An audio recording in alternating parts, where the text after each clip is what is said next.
You're probably wondering why this crazy dude is talking to you through your phone. Well, before I really get into it, I just want to let you know you're getting the hard, uncut, unedited version because, well, right now I either can't be bothered or we don't have the editors. And right now we definitely don't have the editors. In any case, what I'm here to talk to you about is a new TTRPG. This our TTRPG is going by the name of Pandora's Price, TTRPG. Could we probably have picked a better name? Probably. But for the setting and for the story that we want to tell, we thought it was perfect.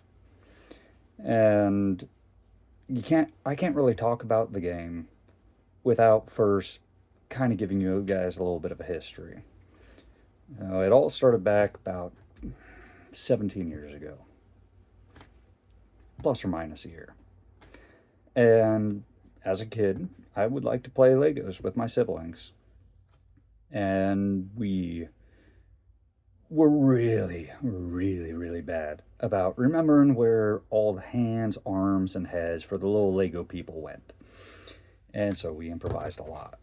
Now, one day when I was improvising, I started looking at this weird creation I put in my hand. And I started to think, what kind of universe would he live in? Well, not even universe. What kind of world would he live in? And then from there, it's like, okay, well, he would live in maybe this type of world. And then from there, it went to, well, what would his culture be like?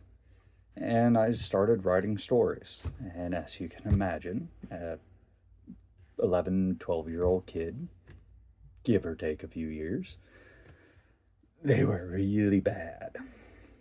But I kept at it, and by the time I had reached high school, they had effectively turned into full-length novels.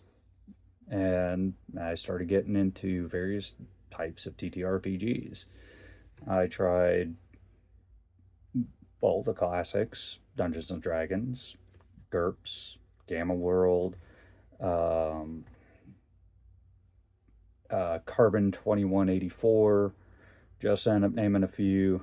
As you can see, I'm kind of reaching for all the different ones I've played. And honestly, I can't name them all. But those are the ones that have really stuck with me. Pardon me. Well, they all had something unique. They all had something that they did exceptionally well. And there were always things, like with any game system, that just don't click right, or they don't feel like they or click quite right. And with some of the systems I played, I really kind of started thinking, well, they did all this stuff right, in, of course, my personal opinion, but this stuff over here just, it doesn't make any sense. And, I know I could take this character from this system and move them over here, but is it really carrying them over? Is it really giving them a second chance at life? Short answer, kind of depends on your game master. And, well, some of the systems. Some of them work well together, some of them don't. Well, that kind of started getting me thinking. And I wrote the first part of Pandora's Prize. At the time, it was under a completely different name, as you can imagine, and it's changed names several times since then. Now, we finally have gotten to a point that it's at copyright, or at least the manuscript is. And we're starting to work on trying to build a community.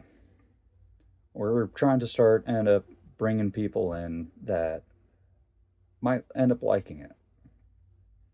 People that would be interested, people that want to support us or cheer us on, would be great.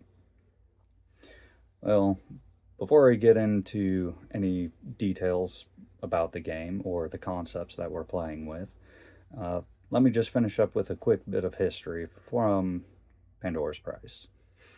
It was about a year ago, give or take a month, that I had met a amazing individual, Mr. Smith. And no, I'm not joking. His last name is actually Smith. Absolutely awesome guy. Well, met him at work. We were cleaning some equipment during one of our taskings, and we basically struck up a small conversation. Found out he was just as big of a nerd as I was. It's like, oh, I like this dude. And, well, as our conversations continued, I just ended up bringing it up. Hey, man, I got this TTRPG system that I've been working on for the past, 16 years, give or take a year. And he looked at me, he's like, really? Well, what is it about your system that you're making that would make it unique? That would make it different from everybody else's? So I started telling him about it. And his eyes got wider and wider and wider until he's finally like, dude, why aren't you working on it right now? Well, I mean, I am. Well, where are you? And it's like, well, I mean, I'm kind of over here and I'm kind of working on this section and this is all I have done, but this is everything that I want to do. I know you can't see it because it's off screen, but big. And from that day on, he's been there. When I was about ready to end up dropping the reins for it, he picked them up and he's like, nope, you need to keep it going. You need to end up keeping going. And you know what? You don't have to do it alone anymore. I'm here to help. Where do you want me to start? And, well, I have to admit, it would not be right here in the state that it is in. And going through copyright, without his help. So, that being said, let me tell you a little bit about why this system is going to be unique. Why I think that individuals such as yourselves who are watching this would be interested in it. Well, to start off with, there are no races. Instead, you've got species. Rather than having classes, you've got a background. I've always had a problem with being locked into a class with a lot of TTRPG systems. There's nothing inherently wrong with it. But I always wanted it to be a little bit more free-flowing. And I do know, yes, there are two different types of systems. You've got class systems, you've got skill systems. Well, this game is going to be a skill system. But where a lot of game systems, TTRPGs, you have a set number of skills that you can take from. Here, you can take literally whatever's underneath the sun. And then some. You want to be a historian? Okay, cool. Be that historian. You want to be a dentist? Okay, cool. Be that dentist. You want to be the best underwater basket weaver? Go for it. That is a skill wholly uniquely to your character. If you want to be a historical archaeologist with a side passion of dentistry and the best at underwater basket weaving, you can do that too. The doors is wide open. But now to end up getting to the nitty-gritty of really truly the highlight of what this TTRPG system is going to be capable of.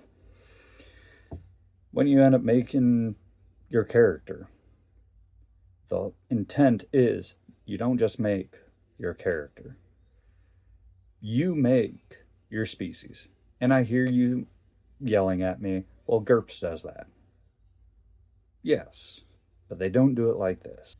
This particular system in Pandora's Price, we have, oh, I forget what the number is. Let me tell you though, it's like 9.134 big long number times 10 to the power of 38. The last time that we end up running the numbers. That's the number of possible combinations that you could to make your species. And that's just to start with. You can also end up using this system to make your own homeworld. And I'm not talking about just making a homeworld from, oh, I'm going to peel up this orange, throw it down onto this paper, trace the orange peel, and I think I come from this little spot right here. I'm not talking about like that. I'm talking about what world do you come from? What's the climate like? Or if you had to give your world a classification, what would it be? Would it be a jungle world? Would it be an ocean world? Would it be a continental? Just to name a few. And then from there, you can go as far in depth with it as you want, or just keep it at the basics. Atmosphere. Okay, what's the atmosphere composition? What does your species breathe? But it doesn't stop there. You can end up creating your solar system. How many planets? The type of stars? The number of other celestial bodies, aside from planets, are there. The types they are, if they're inhabitable or not. You can end up, and again, if I did my math right, which I'm sure that I didn't because I'm not an astrophysicist, is figure out where exactly in the galaxy, the Milky Way galaxy at that, is this star system. Where is your planet? And I believe that we did the math at least relatively well to be able to get it within, I don't know, maybe 1,000 light years of where it should be, give or take. But then to end up continuing on, magic. I've always been at odds with magic to a degree. You always have components that you need, and there's nothing wrong with that. But I've always felt that they were a little too limited. And yes, I do understand that there's such thing as homebrew, but I'm talking about what's in the base book. Well, with Pandora's Price, the intent is to end up having an entire system where there is no magic spells, in a manner of speaking. There is still magic spells, magic, but you don't just spend your XP or you gain your level to be able to end up, buying this spell, or you achieve a certain rank to end up getting this spell. No. You build it. You make it. Just like your species, just like your homeworld. You make it. And then your equipment. A lot of systems, again, I'm not ragging on other systems. They have a pretty good plethora of things that you can end up taking, but they're pre-built. Again, there's nothing necessarily inherently wrong with that. However, with this system, you can end up building it from scratch. Oh, you want a gun? All right, cool. Okay, where is it? Oh, that's right, it's not pre-built. So what exactly do I need? Well, here's the components that you'll need. And this is how much each component costs. Okay, you build your gun. Hey, by the way, you want to shoot those pesky bad guys over there, right? Well, did you remember to craft your ammo? Oh, well, I'm sorry. This is going to be a bad day for you. Another thing, another big aspect is bringing in a very ambitious, and I do mean very ambitious, concept. And that is the idea of tech levels. With tech level from all the way caveman, Ugg Zug, we'll call him Dave for this example, all the way up to tech level 9, power armor, quantum wizardry, things that at the moment we can't necessarily comprehend. And yes, even though that it is our intent to have things more of a scientific base, some suspension of disbelief is still going to be required, but that's what makes it a game.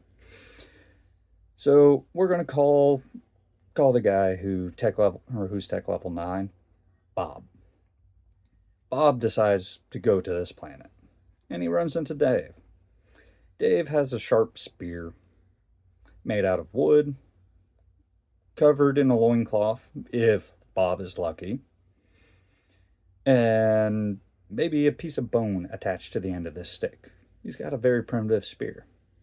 Bob, on the other hand, is wearing power armor, and he's porting around a little personal railgun. Dave runs up to Bob, thinks he's a threat, or maybe he looks tasty, and tries to take a scratch at him. And, well, that's exactly what he does. He takes a scratch at him, and it scuffs his paint. Bob is a little bit angry. So he turns around, looks at Dave, and then all of a sudden, Dave isn't there anymore. Only his boots smoldering there on the ground. Well, how do you account for that? Well, with these tech level systems, with this tech level system, that is our intent, is to end up figuring out exactly how this would actually look, how it could work, how you could end up bringing this into a game to where you don't just have, everybody within the same tech level. You don't have just swords and shields. You don't have just guns and technology, but you have both, and they can coexist. Or you can go on a murderous rampage and become the de facto ruler of a planet if you so chose. But to end up taking things just a little bit further, we also started looking at the damage systems that other systems end up using. And there's a few that do it pretty well. But we thought we could make it better. And so we end up giving that a shot. And it works well. Actually works fantastic. There's no way that Dave over here is going to be able to run up to a tank and do any kind of damage. Meanwhile, the tank swivels its turret around, sees Dave, finds him annoying, fires a cannon, and you see Dave's boots. The rest of Dave has disappeared into the atmosphere. But to highlight one of the last bits, without trying to go into too much detail, as we are still waiting on copyright to end up coming back, at the moment, is how you can end up porting a character over from any other system. How would that look? How would it work? And, well, we think we came up with the perfect solution. No, that does not mean that your stats are necessarily going to be able to be ported directly back over or deported over into this system. And no, that does not mean that this system, you can take your character and then port them over into another system using the same stats. However, everything else about your character is able to make it through. Your money, your gear, your person, or your character, more rather, and they're able to exist. So, in a nutshell, we're hoping that this TTRPG system is going to end up answering a lot of voids that other players, other game masters are feeling. Whether or not we can accomplish that, that's going to end up depending on everybody else's response. That's going to depend on your response. How do you feel about it? What do you think about it? Once we start getting the copyright back, we're going to end up putting out the manuscripts. And yes, at the moment, they're just manuscripts. We're still working on it. We are, at the moment, just a couple individuals. We got families, we got a full-time job. There's a lot of stuff going on. So we're working on it as hard as we can, as fast as we can, as best as we can. But there's only so much that we can actually do in any given day. So to kind of close this up, we'll have a Discord. We'll have a Discord channel. One of us is going to end up being in there most of the time. And we would really like to end up seeing you. Come in, check it out, ask us some questions, and we are going to be more than happy to end up answering anything and everything that we can possibly answer at this time. So we hope to end up seeing you there, and we hope that you have a good evening.